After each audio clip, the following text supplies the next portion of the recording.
자, 그러면 지금 바쁘게 또 손을 움직이고 계신 우리 데일리인트 IBK 투자증권 박근영 부장님 만나보도록 하겠습니다. 어서 오세요. 네, 안녕하세요. 네. 안녕하십니까 부장님. 지금 방송 전에 사고가 있었죠? 광고 나갈 때. 네. 네. 물을 한 사발 엎으셔가지고 늙으니까 손에 힘이 없어서 손이 떨린다 이런 말씀을 하셨는데 네. 어제는 김한진 박사님 나오셔가지고 열심히 매크로 얘기해주고 가셨거든요. 맞아요. 네. 열정이 계속 지속돼야 됩니다. 그렇죠. 박근영 부장님은 그렇게 치면은 아직은 20년 정도 더 하셔야죠. 20년. 한창 하셔야 될 때입니다. 네. 그래서 제가 요거를 대본을 좀 바꿔드렸어요. 제가 네. 젖은 거 들고. 지금 감히 부장님 군기 잡는 거 아니죠? 그러신 거 아니죠? 제가 감히 어떻게 그러겠습니까? 제가 젖은 거 쓰게 저 눅눅한 거 좋아해요. 네. 네. 좋습니다. 자, 부장님 오늘 일단은 커멘트는 시장은 어떻게 보셨는지. 네. 시장은 코스피가 한 7포인트 하락 출발을 보였는데요. 갭 하락 출발했죠. 시장은 외국인 선물 순매수 전환하면서 그래도 주가지수 선물이 바로 반등세를 줬습니다. 그래서 코스피를 상승 전환시키기도 했는데요. 반도체와 소부장 그리고 대형 IT, 제약바이오와 철강, 정유, 그다음에 증권은행 보험과 지주사, 화장품, 면세 등 강세 출발을 보였습니다. 그 외에도 교육과 엔젤 산업 관련된 테마가 강세가 특징이었고요. 최근 시장 강세 요인이었던 기업 밸류 프로그램이 오늘은 더 이상 상승 동력으로 작용하지 못했고 현물 수급도 부재했습니다. 달러 인덱스가 104선 중반대까지 상승했고 미국의 10년물 국채금리가 4.16%까지 그러니까 4.2% 가까이까지 올라왔죠. 굉장히 부담스럽습니다. 3.8%까지 내렸다가 지금 올라온 거기 때문에 금리 인하 기대감이 다소 좀 후퇴하면서 10년물 국채금리가 튀어오르고 있어요. 그러니까 이제 시장에서 수급적으로 별로 좋지 못한 분위기겠죠. 그런 부분에서 결국은 이제 5월 금리 인하 확률이 지금 5월 달도 50%대로 하락했습니다. 3월은 당연히 거의 이제 인하하기에는 좀 어렵다 보는 것 같고요. 3월은 한 15% 정도로 내려간 것 같던데. 네, 파월 의장이 선을 그었잖아요. 3월에 안 할 거라고. 근데도 15% 있다는 게 참 신기해요. 안 한다고 했는데. 네. 근데 아직은 2달 남았다 그래서 조금 더 어떤 변수가 있을지 모른다 이런 생각이 있을 수 있는데 여튼 5월 확률도 50%로 떨어졌습니다. 네. 시장이 좀 밀리는 모습을 보였고요. 그러면서 이제 어닝을 미스했던 HL 만도라든지 그 다음에 테슬라 악재 영향을 받았던 2차전지 양극재가 낙폭이 두드러졌습니다. 다만 이제 10시 40분 정도에 중국 시장이 상승 개장을 했기 때문에 이때부터 많이 빠지던 시장이 주가지수 선물 반등이 나오면서 시장의 낙폭이 축소되기 시작했고요. 추가적인 금리 상승 때문에 외국인들은 이 거래를 연속 선물을 매도했는데 다만 오후 들면서 코스피 200 순매수 규모가 확대됐습니다. 그래서 전일과 유사하게 장 막판에 오후 들면서 상당히 비슷한 궤적으로 낙폭이 축소되는 모습을 보이고요. 오늘도 외국인들은 현물 시장에서 코스피는 꽤 의미 있게 샀어요. 몇 천억을 샀거든요. 그래서 외국인들은 꾸준하게 계속 사고 있는 모습이 일단 현물 시장에서 보이고 있습니다. 오늘 한 3,300억 정도 매수. 네. 특별한 이슈 없이 단기 급등 이후였기 때문에 다소 좀 숨고르기 장세가 지속된다는 분석이 있고요. 외국인 수급 유입 지속되면서 증시 하단은 또 지지되고 있는 편입니다. 외국인들은 특히 이제 여전히 오늘도 금융업 종목들에 대해서 순매수 상위권에 위치했습니다. 한편 시진핑 주석이 금융당국과 중국 증시 부양 관련해서 논의를 할 예정이라고 블룸버그 통신에서 기사가 나왔어요. 그러다 보니까 항생지수가 장중에 2% 중반 이상 급등을 했습니다. 사진을 보여주시면 블룸버그 통신 관련된 기사 헤드라인인데요. 이렇게 시진핑 주석이 시장에 관련된 중국 시장과 관련된 어떤 논의를 하겠다 이렇게 이야기가 나오면서 더 좀 증시 부양을 하기 위한 어떤 전제 조건이 아닌가 이런 이야기가 나옵니다. 그렇기 때문에 이게 오후에 시장에서 발표가 되면서 국내 증시도 낙폭을 줄이고 외국인들의 매수세가 현물 매수세가 유입되는 모습을 보였습니다. 그러면서 사실은 반도체 소부장이 최근에 많이 빠졌었기 때문에 꽤 급등하는 모습을 보였죠. 외국인들은 코스피에서 전기전자와 의약품, 철강, 금융 등을 매수했고요.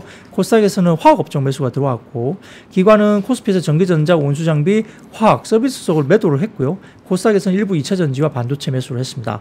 원달러 환율은 전반적으로 외국인이 사들어오면서 1320원대로 다소 좀 하락을 했고요. 업종별로는 역시 외국인 순매수 상위권에 위치했던 의약품이 강세였고 운수창고 강보합권에 위치하면서 특히 아시아나항공이 3거래일 연속 상승세를 보였습니다. 운수장비가 가장 부진했는데 최근까지 급등세를 이어갔던 기아가 단기 차익 실현 매물이 출회되면서 장중 마이너스 5% 급락을 했고요. 철강, 금속, 건설업 등 시크릿 업종도 약세입니다. 하락 종목 내에서 특징주로 저 PBR 테마에 급등했던 FNF 홀딩스가 장중 마이너스 14% 급락했고 어닝 쇼크 그랬던 롯데칠성도 마이너스 9% 급락했고요. HL 만두 같은 경우는 마이너스 10% 급락했습니다.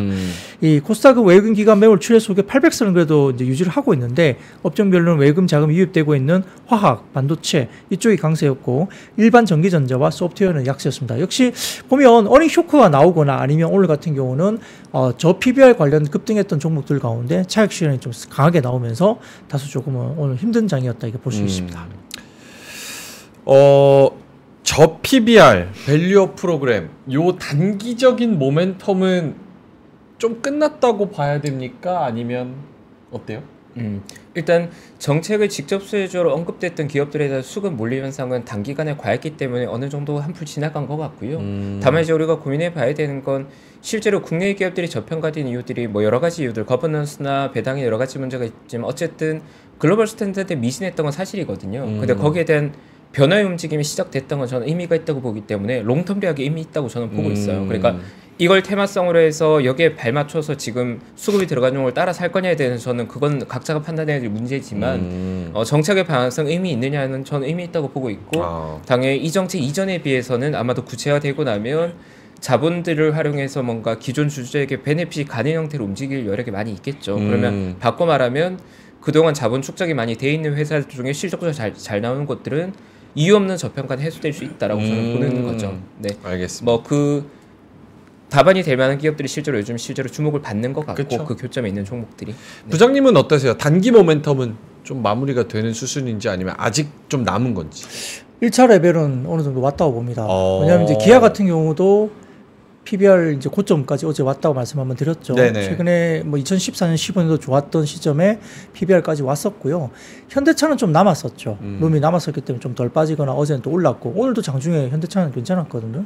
빠지지 않았었는데 종가가 좀 아쉽긴 하지만 뭐 그래도 그런 것들이 있는데 뭐 은행주라든지 보험주 같이 이제 굉장히 좀 강했던 섹터들 그리고 지주사, 삼성물산을 보더라도 1차 레벨은 온 것 같아요. 그러면 이제 그 다음은 뭐냐? 넥스트 레벨이죠. 그러면 이제 한국의 아주 뭐라 그럴까? 아주 본질적인 이슈가 뭐가 있을까? 그건 뻔하죠.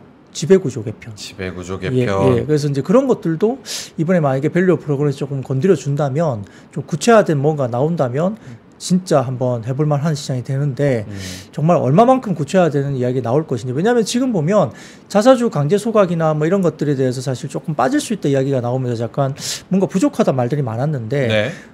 지금 기업들이 대부분 자사주 소각을 너도 나도 이렇게 발표를 하고 있잖아요. 자사주 매입 발표하면서 소각을 위한 매입이다라고까지 발표를 하면서 대기업들이 대부분 다 지금 공시를 많이 내고 있어요. 그러니까 이미 그런 쪽에 대한 니즈가 있다는 것은 대기업 중심으로 일단 많이 발표가 이미 구체화되고 있습니다.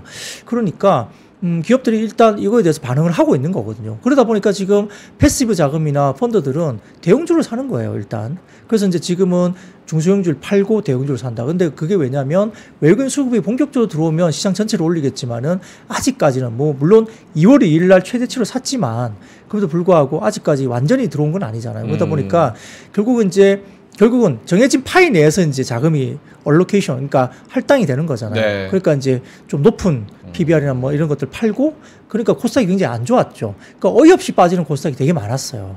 그러니까 실적이 좋은데 높은 PER과 PBR이라는 이유만으로 그걸 팔고, 거기서 이제 저 PBR 쪽으로 이제 대형주 중심으로 가는 거죠. 그러니까 그렇죠. 패시브 중심의 흐름이기 때문에 그러한데 그런 것들이 오늘은 조금 해소가 되는 부분이 보였습니다. 특히 이제 많이 빠졌던 반도체 소부장이 급등각이 일단 나왔고, 우리가 뭐 제주 반도체, 퀄리타스 반도체 오늘 급등을 했거든요. 그러니까 그런 게 나온 거 보면 한 사이클은 일단 돈 것 같아요. 기대감에 대한 한 사건 돌았는데 네. 좀 구체적으로 나온 것에 대한 기대감을 이제 증명할 수 있는 그런 실익이 있는 뭔가가 나와줘야 되고, 그게 되면 이게 일본도 하루아침에 바뀐 게 아니지 않습니까? 2년 이상 뭐 이렇게 계속 끌고 오면서 뭐 계획을 내고 하면서 계속 그게 이제 반영이 되면서 온 거기 때문에 우리가 뭐 그거 관련된 밸류 프로그램 나온 지가 뭐 한 달 채 됐나요? 안 됐잖아요.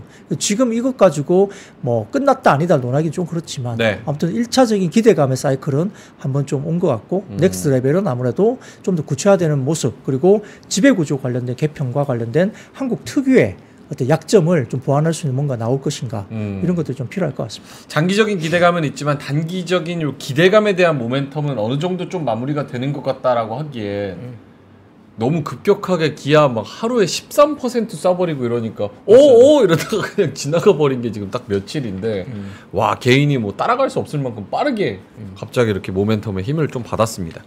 자, 뭐 너와 나의 님께서 반도체 얘기를 좀 해주셔가지고 엔비디아 얘기로 넘어가 보겠습니다. 골드만삭스가 엔비디아 목표가를 상향 조정했고 그리고 미국 필라델피아 반도체 지수 상승하면서 관련주가 일부 올라갔습니다. 네, 어제는 이제 그 경기 선행 지수라든지 지표도 유동성 지표 관련된 그 하이투자증권 리포트가 좀 어제 이제 제가 설명을 드렸었는데 네. 그러다 보니까 이제 일부 이제 구독자분들께서 아니 얼마 전까지 반도체 좋다고 했잖아. 근데 갑자기 왜 또 반도체가 뭐 그런 이유로 또 뭐 쉬어가는 것에 대해서 설명을 하느냐 이렇게 말씀 주신 분이 계신데 이제 어제 그것은 반도체 어떤 사이클이나 업황이 안 좋다는 이야기를 드린 게 아니에요. 그러니까 어떤 그 반도체를 보는 시각이 이제 분석에 대한 툴이 여러 가지가 있는데 어제 좀 조정을 받았던 이유는 어제 그런 하이투자증권과 같은 약간 경기 선행 지표라든지 네. 유동성 지표를 가지고 설명하는 어떤 분석의 툴이 따로 있는 거죠. 그에 따른 어떤 일각에 한 번 정도의 사이클이 어느 정도 왔기 때문에 좀 쉬어가거나 조정이 좀 올 수 있는 구간이라는 리포트가 나왔던 거고 그것에 대한 설명을 드린 겁니다. 네. 그래서 이제 그게 어제도 그래도 끝무렵에 제가 뭐를 말씀드리냐면 그러한 리포트 내용에도 불구하고 그 리포트 내용에는 그 조정은 사야 되는 조정으로 말을 했고 1, 2월 달에 1분기 내에 조정이 그것 때문에 오면 24년 후반 25년을 봐서는 결국 그 조정 시에는 사야 된다는 언급을 했다. 그게 이제 하이투자증권의 리서치 애널리스트의 의견이라고 제가 거기까지 말씀드렸죠. 네. 그러니까 분명히 이거는 끝난 사이클은 아니라고 분명히 말씀드렸고요. 근데 이제 오늘 이야기는 조금 더 다른 이야기입니다. 그래서 분석 툴이 좀 다르다는 거 먼저 말씀드리겠고, 근데 오늘 소부장이 일단 무조건 올라왔어요. 그리고 하이닉스도 3% 이상 오늘 사실은 많이 올라왔거든요. 네. 그 이야기를 좀 드리고자 합니다. 어쨌든 어제 미국 시장에서도 지수가 조금은 좀 주춤했었는데 필라델피아 반도체 지수는 일단 올라왔어요. 그래서 괜찮은 모습을 보였고요. 그 다음 사진 보시면은 지금 골드만삭스의 엔비디아 관련된 이슈입니다. 여기 보니까 골드만삭스 목표 주가를 625달러에서 800달러로 대폭 상향 조정했습니다. 그 리포트니까 좀 참고만 하시면 될 것 같고요. 그래서 이제 골드만삭스는 최근 몇 년간 그래왔듯이 4분기에도 엔비디아의 핵심 사업인 데이터 센터 사업 실적이 CPU로 대표되는 종종의 범용 컴퓨팅에서 GPU로 대변되는 가속 컴퓨팅으로 이동한 추세를 보일 것을 보면서 이런 추세가 아마 4월 말에 끝난 1분기에도 계속 이어질 것이다 보는 것 같고요. 시장에서는 올해 하반기에는 이런 업사이클이 좀 끝날 거로 되게 보고 있는데 네. 25년에도 계속 이어질 것으로 계속 보는 것 같습니다. 오. 트렌드 폴스라는 이쪽도 리포트를 보면 올해 상반기 좋다가 올해 4분기 이후로 이제 연말에는 좀 이렇게 업황이 꺼진다고 봤거든요. 근데 최근 리포트가 다시 상향이 되면서 오히려 내년까지 25년도까지도 상향 조정이 계속 될 거라고 이렇게 리포팅이 다시 나오고 있어요. 그래서 업황에 대한 부분도 상당히 좋게 나오는데 어제 같은 경우는 뭐 엔비디아도 뭐 그렇게 리포트가 나왔지만 온세미컨덕터도 9.54% 급등했고요. 그 다음에 슈퍼 세미컨덕터인가요? 슈퍼 그 관련된 종목이 있거든요. 네. 이게 엔비디아 관련된 부분들을 만들어주는 회사인데 그 회사도 어제 급등했습니다. 그래서 대부분 반도체 주식이 상당히 좋았다는 거고요. 두 번째 사진 보여주시면은 이제 24년과 25년 이익 전망치가 나타내는 표입니다.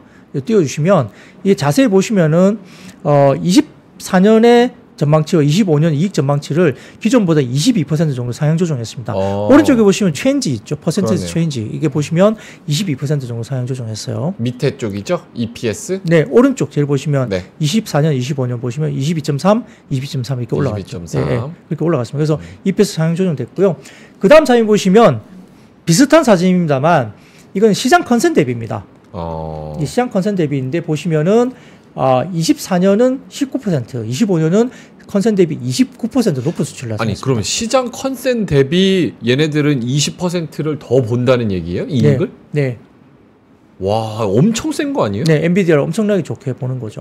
와. 네, 그래서 골드만삭스의 입장이긴 하지만 시장의 어떤 분위기는 트렌드 포스도 마찬가지고 올해 4분기 정도는 약간 슬로우다운 할 것이라는 이야기가 원래는 있었는데 네. 상반기까지 되게 좋을 것 같고 근데 지금 분위기는 4분기도 그렇고 내년 25년도까지 좋을 거다. 이렇게 이야기 나오는 거죠. 그러니까 약간의 좀 장기화되는 모습이 보이고 있다는 겁니다. 그래서 그 다음 사진 보시면 엔비디아 관련된 PER, 밸류에이션입니다. 네, 엔비디아는 매일 쌉니다. 네. 너무 세게 얘기하시는 거 아니에요? 그렇죠. 아니 뭐 그래프 기준으로는 그런데. 네, 그렇죠. 엔비디아 매일 싸요. 지금이 싼 거예요. 네, 주가 많이 올라왔죠. 오늘이 막차다. 아니, 그러니까 그 막차라는 짜기보다는 매일 싸다는 거죠. 매일 싸다. 근데 엔비디아 계속 싸게 거래될지 아니면 밸류를 높일지 그건 또 모르는 거잖아요. 우리가 뭐 자동차가 매일 싸다 이야기 들었지만 매일 쌌죠 그냥. 그렇죠. 그냥 매일 싸게 거래됐잖아요. 근데 엔비디아가 매일 싸게 거래될지 아니면 지난번에 높게 형성됐던 그 21년도에 밸류에이션을 받을 수 있을지 그건 별개 문제이죠. 근데 아마 올라가지 않겠어요 전반적으로. 뭐 그렇습니다. 그래서 그런 부분들 보는 것 같고요. 전체적으로 봤을 때는 엔비디아가 어쨌든 저평가되어 있기 때문에 왜 이제 미국에 관련된 엔비디아는 가는데 왜 삼성전자나 하이닉스 못 가냐 그 말은 어닝에서 확실히 달라요. EPS에서. 그죠? 네. 그렇기 때문에 이런 부분에서는 차별점이 분명히 있다. 그러니까 미국 반도체가 간다고 한국 반도체 무조건 가야 되는 건 아니잖아요. EPS에서 분명히 차이가 있는 거죠. 밸류에이션도 차이가 있고. 그렇기 때문에 아마 미국 쪽에 이런 부분들이 좀 더 빅테크가 강하게 가고 있는 모습이 아닌가 싶습니다. 요거 한번 궁금한데 네. 지금 엔비디아도 사실 해외에서 여러 분석을 들으면 거의 다 왔다라는 또 그런 목소리들도 좀 나오고 있는 것 같거든요. 그런 거 보면 이렇게 너무 좋은 얘기만 하니까 좀 경계감을 가져야 될 필요성도 조금은 있습니까? 그렇죠. 주가라는 것은 항상 많이 오르면 네. 경계를 합니다. 네. 많이 오르면 경계를 하죠. 너무 좋은 얘기밖에 없는 것 같아요. 그러니까 엔비디아의 주가 추정에 말하는 우리가 싸다는 건 어쨌든 낙관적인 성장이 반영됐을 때 그게 실현됐을 때 아직 합리적인 PR이 있다는 건데 문제는 그 기대값이 높으니까 만약에 그게 미스하게 되면 우리 예상과는 다른 형태가 나올 수 있는 거죠. 뭐 성장사는 원천은 어쩔 수 없는 거. 성장의 함수가 이제 우리는 기대값을 굉장히 높게 그렇죠. 추정하고 있는데 그 기대값이 상당히 높잖아요. 근데 그게 생각보다 꺾이기 시작하면 또 드라마틱하게 꺾이면서 밸류에이션의 변화니까 거기에 대한 이제 어려움이 있는 거죠.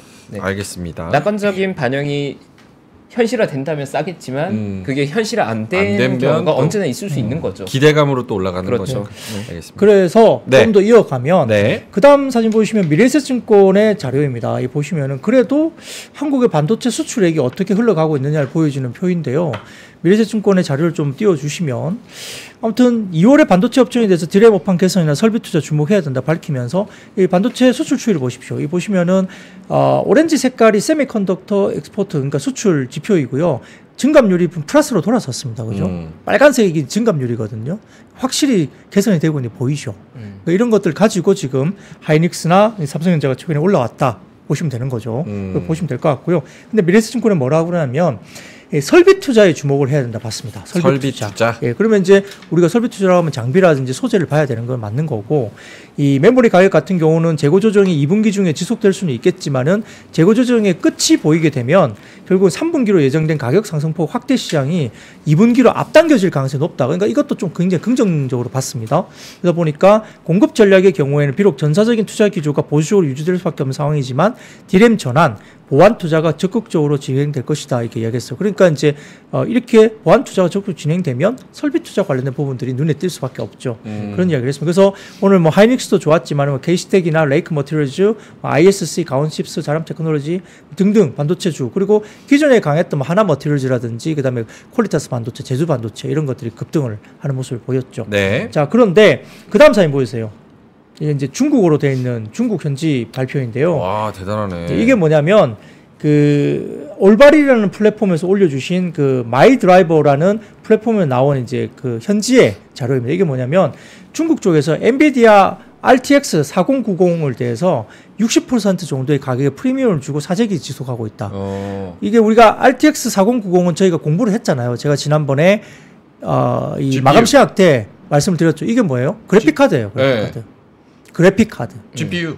네, 그러니까 GPU가 그래픽 카드. 왜냐하면 이 H100이나 뭐 H200 같은 엔비디아의 고성능 칩을 비싸고 못 사니까 네. 그래픽 카드로 대체해서 그 기능을 끌어올린다는 거잖아요. 그래서 RTX 4090을 만약에 쓰게 되면 그래픽 카드를 쓰게 되면 네. 뭐 H100이나 H200과 같은 성능을 낼 수 있으니까 그래픽 카드로 돌려서 산다는 거예요. 그래서 그래픽 카드를 사가지고 그 안에 있는 RTX 4090을 뜯어갖고 이제 거기다 붙여놓는다는 네. 거죠. 그러니까 갑자기 그래픽 카드를 많이 산다는 거예요. 그 이야기를 하는 건데 결국은 중국용으로 RTX 4090 D를 출시했지만 성능이 만족스럽지 못하니까 인근 대만, 한국, 싱가포르, 베트남에서 RTX 4090을 구하기 위해서 프리미엄을 60% 이상 가격을 지불하면서 지금 사재기를 중국이 나섰다는 거고요. 리테일에서는 RTX 4090을 단독으로 팔지 않고 조립된 PC로만 팔고 있습니다. 근데 이제 중국의 암시장 셀러들이 그냥 전체 PC를 구매한 다음에 RTX 4090만 빼서 판매를 하고 있다고 해요. 일본은 RTX 4090이 설치된 20대 이상의 PC를 개당 32,000위안, 이게 뭐냐면 4,500달러 정도 됩니다. 한 520만 원이네. 예, 그 정도 된다고 합니다. 개당 520만 원? 그쵸. PC가. 미쳤다. 네, 그렇게 지불하고 구매한다고 알려졌어요. 그래서 따로 떼서 부품별로 본토에 판매하면 더 비싸기 때문에 이렇게 또 사가지고 한다고 해요. 그러니까 그만큼 엔비디아 칩에 대해서 니즈가 엄청나다는 거예요. 근데 이 RTX 4090도 엔비디아가 하는 거잖아요.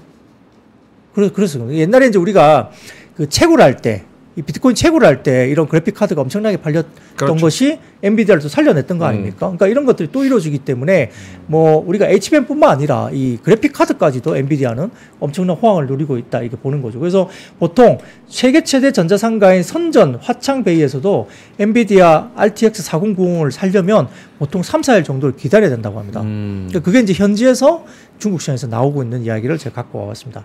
그리고 그 다음 사진 보이시면은 이 모건 스탠리 자료입니다. 모건 스탠리 자료인데요. 이게 바바리안 테마 전망대라는 플랫폼에서 올라온 모건 스탠리 자료입니다. 이게 보시면 첫 번째 자료, 이게 보시면 흐름을 나타내는데 이 빅테크 실적 발표 이후에 클라우드 성장률 추정치 변화입니다.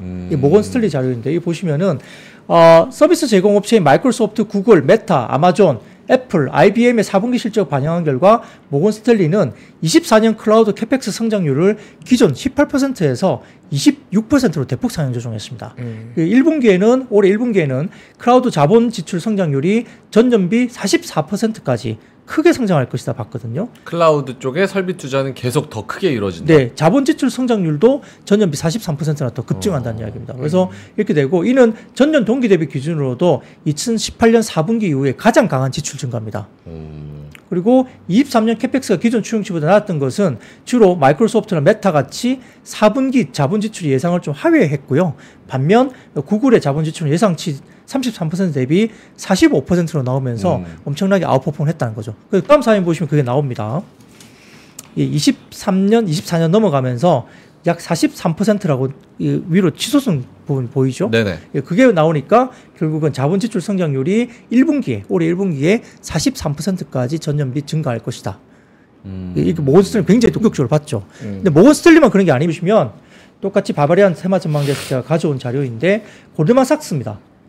이것 말고 다음 사진 보여주세요.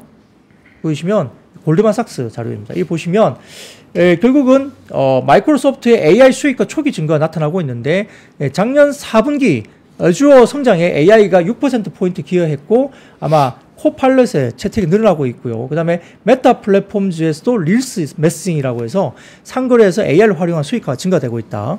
그리고 하이퍼스케일러들이 AI 관련된 자본 지출에 대해서 긍정적인 의견을 내놓고, 메타는 24년 자본 지출 가이던스를 기존 300억에서 350억 달러 정도 수준에서 300억에서 370억 달러 상향 조정했다는 겁니다. 그 슈퍼 마이크로 컴퓨터, 아까 제가 급등했던 그런 회사인데, 어제 같은 경우에도 슈퍼 마이크로 컴퓨터가 전망치가 1분기 대비 2분기에 매출 성장률이 기존의 7%에서 24%대로 대폭 가속화된다. 이 슈퍼 마이크로 컴퓨터는 엔비디아를 칩을 만들어주는 곳이에요. 그래서 이것도 굉장히 바로 반영을 하는 곳이고요. 네. AMD 같은 경우도 3개월 전 20억 달러 이상이던 24년 데이터 센터 GPU 매출 전망을 약 35억 달러로, 20억 달러에서 35억 달러로 전망했고요. 마벨도 최근 자사의 광학 DSP와 맞춤형 컴퓨터 사업에 대해서 긍정적인 발언을 내는데, 골드만삭스는 마벨에 대해서 25년에서 26년 데이터 센터 부분 매출 전망을 5% 상향 조정을 또 했습니다. 그래서 전반적으로 올해와 내년 글로벌 클라우드 캐펙스 추정치가 6%, 8% 상향 조정됐고요. 연간 성장은 각각 25% 이상 성장이 됐다. 그러니까 기존에는 14% 성장을 봤는데 25%로 성장이 대폭 올라갔다 볼 수 있습니다. 그러니까 이만큼 이제 서버나 클라우드나 뭐나 이 반도체 관련된 뭔가는 굉장히 사이클이 이제 정말 급성장하게 오고 있다는 거고, 이런 부분들 때문에 뭐 하이닉스나 반도체나 뭐 소부장들이 결코 바로 무너지지는 않을 것 같다, 이런 생각을 할 수 있습니다. 결국 이런 데이터들을 보면 확실히 빅테크들은 AI 쪽, 클라우드 쪽 이쪽에 무조건적으로 앞으로 성장이 있다고 보고 집중을 좀 하고 있는 것 같고, 그렇죠. 우리가 뭐 아저씨들은 그렇게 뭐 많이 안 쓰지만 어쨌든 AI를 통해서 이런 전자상거래나 뭐 다른 미디어나 이런 부분에서도 굉장히 많이 쓰이고 있고 그게 앞으로 커질 거라는 확신이 좀 가지고 있는 것 같아요. 그렇죠? 그렇죠. 인공지능 자체에 대한 방향성은 뭐 논란의 여지가 없고 결국은 어느 정도의 자본을 투자할 거에 대한 고민을 했다면 지금 이제 과감하게 쓴다는 거죠. 네, 그러니까 지금의 캐펙 투자는 전부 다 인공지능에 올인하겠다는 거니까 그 수혜 기업들이 날아가고 있는 거죠. 먼저. 그리고 AMD도 생각보다 잘 만들었어요. AMD. 예, 뭐 엔비디아만 독주를 할 줄 알았는데 AMD 제품도 효율성이나 이런 것들이 제품에 대한 성능에 대해서 꽤 좋은 반응이 있어서 뭐 구매 고객을 꽤 많이 이제 확보하고 있다 이런 거이기 때문에 결국은 어떤 형식으로든 뭐 물론 이제 엔비디아가 독주하는 게 제일 좋을 수도 있겠죠. 그러면 이제 하이닉스가 바로 이제 단독적인 수혜를 받을 수도 있겠지만은 아무튼 AMD도 잘 만들고 하다 보면 시장은 확실히 확장되는 건 맞다. 그러면 이제 클라우드나 이런 것들을 뭐 지출을 엄청나게 해야 되니까 결국은 그런 지출들이 결국은 우리나라에도 반도체에 대한 낙수 효과 분명히 있을 수 있다라고 보는 거고요. 과거 메모리를 이끌던 시장에서 역시 조금은 이제 분위기가 분명히 바뀌긴 했어요. 네. 한국이 반도체를 막 주도하던 시장에서 약간 어떻게 보면 조금 아쉬운 게 있죠. 주도하는 게 엔비디아나 딴 쪽이 주도하고 그렇죠. 우리가 약간 낙수 효과를 받는 쪽으로 가고 있기 때문에 좀 그러하긴 한데 아무튼 뭔가 또 변화를 하기 위해서 그리고 이제 일본 쪽에 또 장비가 오늘 뭐 삼성전자로 뭐 한 몇십 대가 들어간다는 게 뭐 약간 비하인드 스토리로 좀 이야기가 나오고 있는 상황이기 때문에 네. 그러면 HBM 쪽에 관련된 삼성전자의 굉장히 강한 어떤 그런 장비 유입에 대한 부분들이 오늘 뭐 어쨌든 나왔거든요, 이야기들이. 그래서 확인은 뭐 정확하게 삼성전자가 맞다라고 말은 안 했지만 그 장비를 몇십 대를 사실 구하기 힘든 장비인데 삼성전자 쪽으로 간다는 이야기가 오늘 나왔기 때문에 그러면 삼성전자는 굉장히 강화되는 어떤 모습에서 적어도 HBM3E라든지 4 정도에는 전자가 어느 정도 위상에 좀 맞게 올라올 수 있지 않을까 보고 일부에서 또 오늘 아침에 기사 보니까 뭐 삼성전자가 뭐 불량 제품 줘가지고 뭐 문제가 생겼다 이런 약간 오보 같은 이야기가 그래요? 돌면서 뭐 삼성전자 그게 사실 무근이라고 또 이렇게 해명하는 뭐 그런 일도 있었다고 하는데 여튼 뭐 뭔가가 지금 뭐 굉장히 좀 주목을 받고 있는 건 맞겠죠.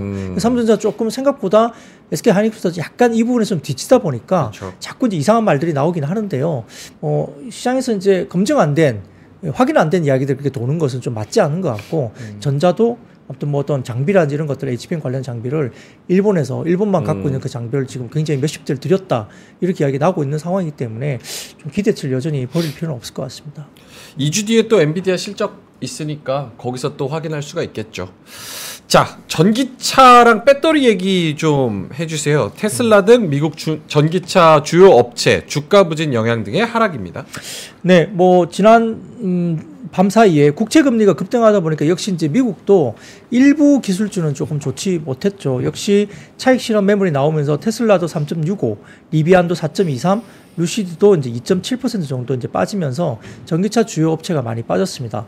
특히 이제 테슬라 같은 경우는 조금 좋지 못한 이야기가 있습니다. 왜냐하면은 네. 기본적으로 지금 일론 머스크의 개인적인 이슈가 좀 있죠. 그래서 아마 마약 복용설이 일단 미국 시장에서 일단 발표가 기사가 나온 것 같은데 뭐 임원들을 이렇게 같이 한 자리에 하면서 거기서 뭐 마약을 하고 또 마약을 하게끔 이렇게 자꾸 이제 그 자리에서 권하면서 어떤 자리를 했다는 식의 미국 쪽에서의 어떤 그런 기사가 나왔었고 과거부터 뭐 일론 머스크는 약간 이런 비슷한 류의 어떤 뭐 가십 같은 그런 기사가 꽤 많이 나와서 약간 오너 리스크에 대한 이슈가 역시 많이 있었습니다.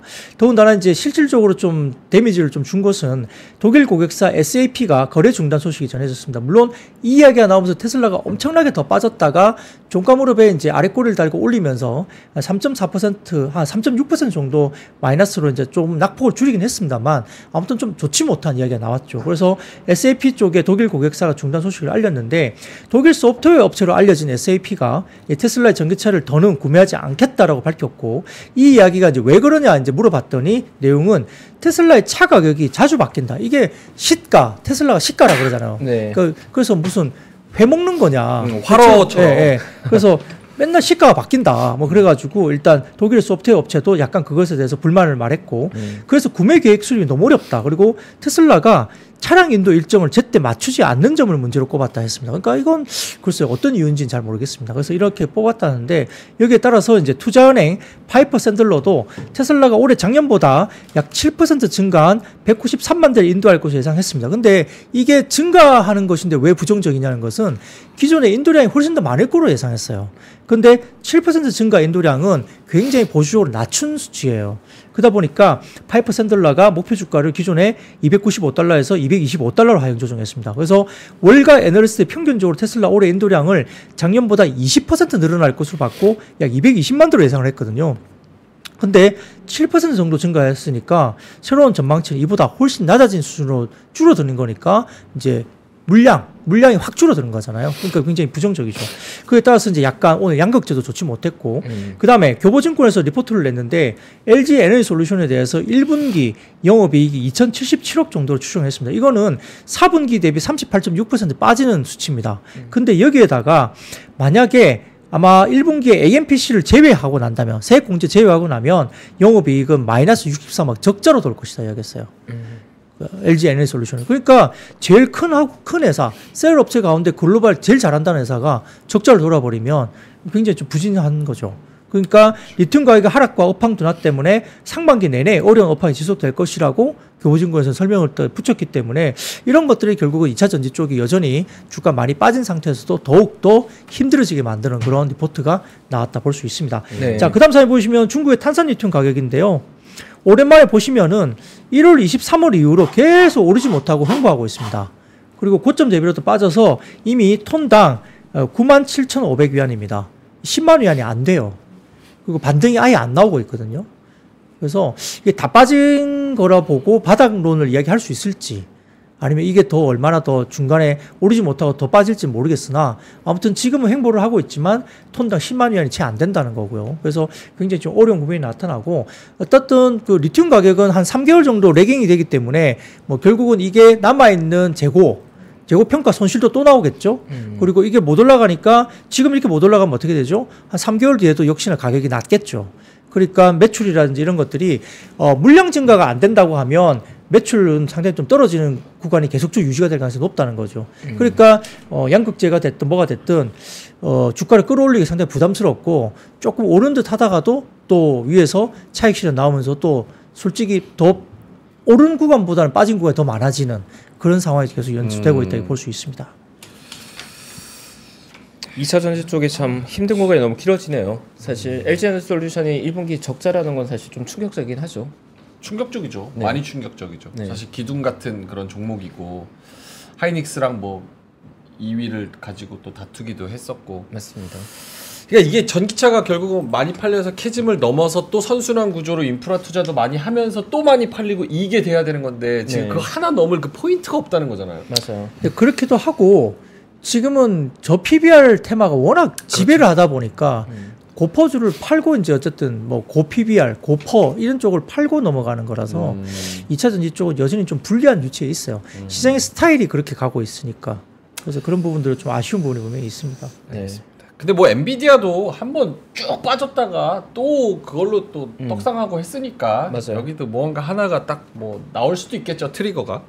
요 얘기도 해요? 삼성 SDI 전고체 배터리? 네, 이건 뭐 간단합니다. 네. SDI가 꿈의 배터리를 불리는 전고체 배터리 개발에 맞섰다 이야기 나왔고요. 네. 4분기에 고객에게 전고체 배터리 샘플을 제공했다 이야기 나왔습니다. 이야. 그러다 보니까 이제 이게 상당히 좀 갑자기 뭐 또 이야기가 나오고 좀 구체화되고 있는 상황이라서 S라인에서 생산한 전고체 배터리 샘플이 고객형 출하가 진행됐다고 확인을 해줬거든요. 그래서 부사장이 그래서 샘플에 대한 기본적인 성능이나 수명 테스트를 진행하고 피드백을 받으면 이른 시일 안에 성능을 업그레이드 할 수 있다라고 이야기를 했습니다. 그러다 보니까 이제 이수, 뭐 스페셜티 케미칼, 그다음에 네. 동화기업, 한농화성, 덕산테코피아, 레몬 같은 뭐 전고체 관련주로 언급된 종목들이 그래도 오늘은 상승세를 보였다 볼 수 있습니다.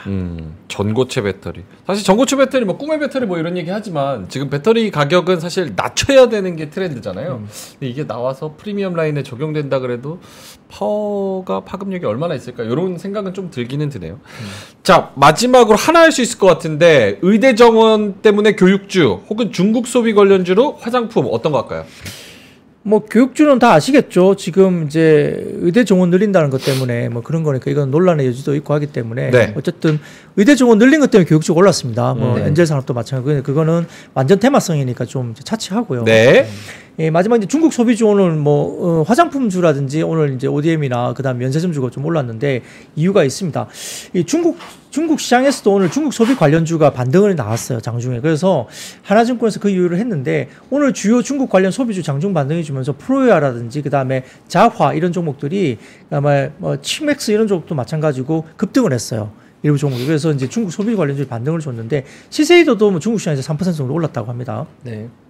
그러니까 아모르지 같은 경우도 오늘 6%, 아모레 퍼시픽도 4% 주가가 올라갔고 그 외에도 관련주가 올랐는데요. 역시 중국의 증시 부양 의지가 지속되고 있고 H지수가 반등세가 나왔다는 걸 일단 1차적인 이유를 들었습니다. 그래서 지난주에 증한 자금이 투입됐고 최근에 이제 악성 공매도 엄중 처벌 고지가 나오고 기업의 중국도 자사주 매입 공고가 나오고 있죠. 그래서 비슷한 게 흘러가고 있고요. 더군다나 기업의 실적이나 수출, 그다음에 면세 지표가 기저 구간에 진입 중에 있다고 하나증권에서 평가를 했는데 대중 수출 지표가 1월부터 기저에 들어갑니다. 그래서 1월에 중국 수출은 전년비 98% 성장할 겁니다. 전년비 워낙 안 좋았기 때문에 그래요. 그래서 급성장이 나올 것이고 면세는 전년도 1월부터 다이공향 매출이 급감했는데 올해 1월부터는 트래픽 증가 효과가 보여질 것인가 기저 효과 때문에 그래요. 그리고 오늘 새벽에 S로드 실적 발표에서 올해 1분기 중국 매출 성장 전환이 기대된다고 이야기가 나왔다고 그러고 아시아 면세 재고도 디스타킹 마무리된다. 그러니까 재고를 줄이는 것이 마무리된다는 이야기를 또 한 것 같습니다. 그래서 그 내용이 나오니까 재고를 늘리면 어떻게든 물량을 늘려야 되잖아요. 그래서 이런 부분들이 그렇고 또 춘절이 2월 10일부터 17일까지 도래하기 때문에 화장품에 대한 소비 관련된 센티가 좋아지는 구간에 들어가는 거죠. 근데 다만 하나증권에서 의견은 뭐냐면 대형 브랜드사 같은 경우는 실적 발표를 통해서 중국에서의 경쟁 열익 환경이 확인이 되고 있다. 네. 여기 나왔고요. 그래서 결국은 이 부분에 대해서는 역시 대형 브랜드사는 굳이 보자면 아모레 쪽이 선호가 된다는 거고요. 그래도 불구하고 중소형 브랜드들이 역시 낫다는 거고 역시 대형 브랜드사보다는 ODM 쪽으로 선호를 하는 게 좋다. 중저가 브랜드, 그도 ODM사의 브랜드 선호한다는 거고 올리브영 오늘 자료가 또 나오기도 했는데 네. 100억 이상 매출한 회사들이 50% 이상 늘었다고 그러나요? 그 올리브영에 입점돼 있는 인디 브랜드 중에 100억 이상 매출을 하는 회사들이 아주 많이 늘었다고 합니다. 브랜드 숫자가. 진짜 요즘은 SNS 시대예요. 다 그런 거 웹사이트, 블로그, SNS 네. 이런 걸로 바이럴하게 퍼지는 건데. 네네. 그래서 결국은 이제 인디 브랜드, 중소 브랜드와 ODM사가 좋아지는 환경이 맞다는 거고요. 그래서 화장품 주가 어쨌든 많이 빠졌다가 오늘 또 올라온 것도 역시 이제 이런 기대감, 작년 대비했던 기저 효과와 그다음에 춘절 효과, 그다음에 디스타킹 마무리되는 국면에 대한 에스로드의 발언들 이런 것들 때문에 기대감이 좀 올라오는 국면이다. 이게 볼 수 있겠습니다. 알겠습니다. 감사합니다.